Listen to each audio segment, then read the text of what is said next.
जिस मसले पर बात कर रहा हूँ वो बहुत ही एक संजीदा नौयत का मसला है और हमारे मुसलमानों के दिलों के वो बहुत नज़दीक है। मेरा अल्लाह मुझे माफ़ करे, मैं ये जो बात कर रहा हूँ ये खुदा न खास्ता ना तो कोई हम बुनियाद परस्ती की तरफ जा रहे हैं, ना ही हमारा मकसद किसी के खिलाफ कोई कैंपेन करना है, बिल्कुल नहीं। लेकिन जहाँ पर बात आ जाएगी नबी पाक सल्लल्लाहु अलैहि वसल्लम की ज़ात की, जहाँ पर बात आ जाएगी कुरान पाक की, ख़त्म नबुव्वत का इशू, कुरान पाक का तक़द्दुस एहतराम, ये सब हमारे मुसलमानों के बहुत नज़दीक है। इसलिए मैं बहुत सोचता रहा कि मैं इस पे बात करूं या ना करूं, लेकिन बात करना बहुत ज़रूरी है।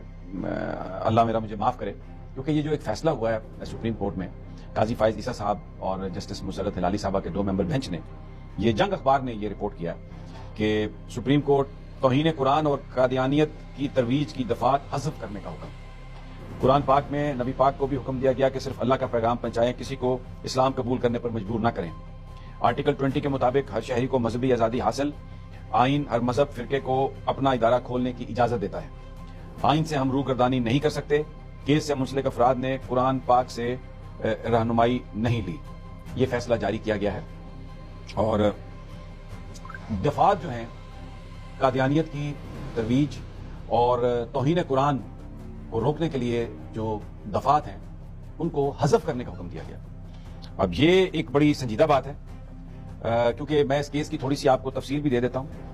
ये मुलजम था मुबारक सानी, 7 जनवरी 2023 को गिरफ्तार किया गया था और जो मुकदमा था वो चनियोट के थाना चनाब नगर में 6 दिसंबर 2022 को दर्ज किया गया था। और इसमें ये जो मामला है, ये जो कादियानियत की तरवीज का मटेरियल कहीं नजर आया और किसी ने दरखास्त दी और उस पर ये पर्चा दर्ज हुआ था। लेकिन अदालत ने यह करार दिया कि FIR और चालान में मुलजम पर जराइम का जिक्र नहीं है, इसलिए मुलजम की जमानत मंजूर की जाती है। ठीक है, FIR में अगर नाम नहीं दर्ज और बज़ाहिर ऐसा लग रहा है कि किसी मुलजम ने ये जुर्म नहीं, कुरान पाक में नबी पाक को भी ये हुक्म दिया गया कि सिर्फ अल्लाह का पैगाम पहुंचाएं, किसी को इस्लाम कबूल करने पर मजबूर न करें, और मजहबी आज़ादी इस्लाम की बुनियादी खसूसियत में से है। और जो केस से मुंसलिक अफराद हैं उन्होंने कुरान पाक से रहनुमाई नहीं ली, जहां तक भी ऑब्जर्वेशन जज साहब की अदालत की एक्सेप्ट की जा सकती है। मुतल्लिका अफराद को जल्दी थी कि कुरान करीम और नबी पाक की तौहीन हुई है। ये बात भी हम दुरुस्त तस्लीम कर सकते हैं कि हो सकता है जो लोग इस केस को हैंडल कर रहे थे उन्होंने जल्दबाजी की हो, जहां नाम आ गया कादियानियत की तरवीज का कुरान पाक की तौहीन के हवाले से, तो मुसलमान फौरी तौर पर उन्होंने फैसला कर लिया। ये जो ऑब्जर्वेशन है सुप्रीम कोर्ट की, इसको भी मैं समझता हूं हम दुरुस्त मान लेते हैं। कुरान पाक में अल्लाह ताला ने फरमाया कि बेशक हमने उसे नाज़िल किया और हम ही उसकी हिफाजत करेंगे। दीन में जबर ना होने का असल आईन पाकिस्तान में बुनियादी हक के तौर पर शामिल किया गया। बिल्कुल ठीक है, ला इकराह फी दीन, कोई दीन पर कोई जबर नहीं, ये बात भी बिल्कुल दुरुस्त है। हमारे आइन में भी इसको शामिल किया गया, ये भी ठीक है। आइन के आर्टिकल 20 के मुताबिक हर शहरी को मुकम्मल आजादी हासिल है, ये बात भी ठीक है, कोई प्रॉब्लम नहीं। आइन हर मजहब और हर फिरके को अपने मजहबी इदारे खोलने की इजाजत देता, बिल्कुल ठीक है, आइन इजाजत देता, बिल्कुल ठीक है। आर्टिकल 22 के तहत किसी मजहब, ग्रोह या फिरके को मजहबी तालीम और अपने कायम करदा इदारों में निसाब राइज पर हर फिरके को अपने मजहबी इदारे खोलने की इजाजत देता, बिल्कुल ठीक है, आइन इजाजत देता, बिल्कुल ठीक है। आर्टिकल 22 के तहत किसी मजहब, ग्रोह या फिरके को मजहबी तालीम और अपने कायम करदा इदारों में निसाब राइज करने से नहीं रोका जा सकता, बिल्कुल ठीक है। आइन में दिए गए बुनियादी हकूक से रूगर्दानी नहीं की जा सकती, बिल्कुल ठीक है। मुतल्लिका हुक्काम अगर कुरान पाक से रहनुमाई लेते शायद मुकदमा ही दर्ज ना होता, ये बात भी मैं मान लेता हूं, ये बात भी ठीक है, मैं एज ए मुसलमान मैं उसको भी मान लेता हूं। अदालत ने मुकदमे से कुरान पाक और कादियानियत की तरवीज की दफात हज़फ करने का हुक्म दे दिया। दफा खत्म करने का इख्तियार आपको नहीं है, ये आप नहीं कर सकते। कादियानियत की तरवीज, कादियानियत जो है ये कोई फिरका या मजहब नहीं है। कुछ लोग थे जिनको, जो खत्म नबुव्वत का बड़ा अहम इशू है, मैं उसमें नहीं जाना चाहता, उनको गैर मुस्लिम करार दे दिया गया। जब उनको गैर मुस्लिम करार दे दिया गया तो उनका कोई नया फिरका एक्सेप्ट नहीं किया गया, वो मुसलमान नहीं है, या तो वो अपने आप को गैर मुस्लिम कहें और फिर वो बात करें। लेकिन कादियानियत को अगर आप एक अलहदा फिरके के तौर पर, यहां पर पाकिस्तान के आइन और कानून में इजाजत नहीं है कि वो अपनी तरवीज कर सकें।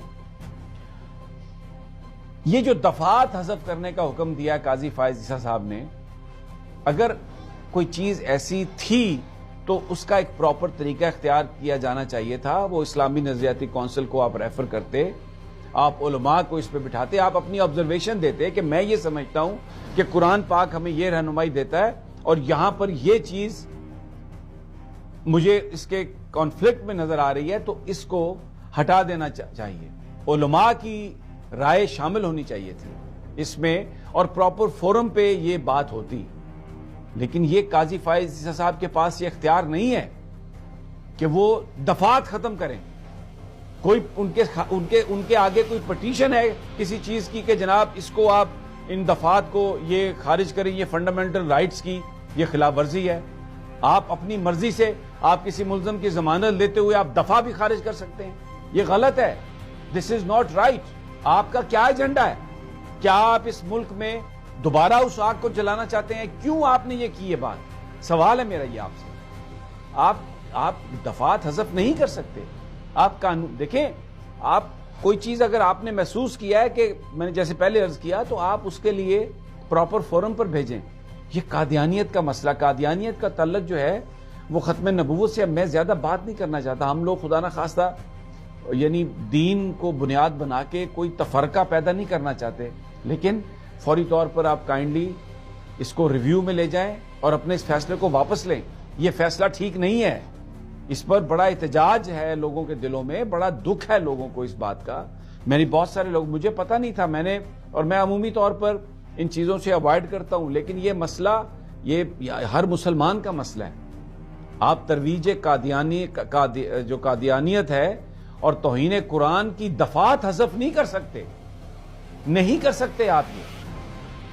اگر آپ نے یہ کرنا ہے تو اس کو پراپر آپ سنیں, پراپر فورم پہ بھیجیں, امائکس لگائیں, عدالت میں علماء کو بلائیں, اس کو اسلامی نظریاتی کونسل کی طرف بھیجیں.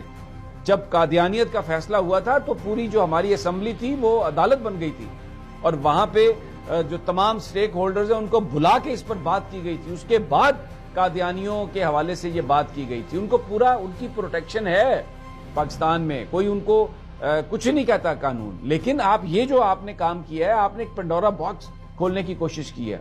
یہ بات درست ہے کہ آپ کی ساری پراپرٹی جو ہے وہ یورپ میں ہے اور ان باتوں سے یہ وہ ایشوز ہیں جو یورپین یونین جن پر زور دیتی ہے. ہو سکتا ہے یہ ایشو ایسے ہی حل ہونا ہو, لیکن یہ پراپر طریقہ نہیں ہے. آپ کو پراپر طریقہ ایک اختیار کرنا چاہیے. آپ نے یہ جو آپ نے بات کی ہے یہ آپ آگ سے کھیلنے کے مترادف ہے. اسے آپ واپس لے لیں. جو بھی طریقہ آپ اختیار کریں یہ مناسب نہیں ہے, یہ غلط ہے. اس سے آپ لوگوں کے جذبات سے کھیل رہے ہیں. اس سے زیادہ میں کچھ نہیں کہہ سکتا. اجازت دیجیے.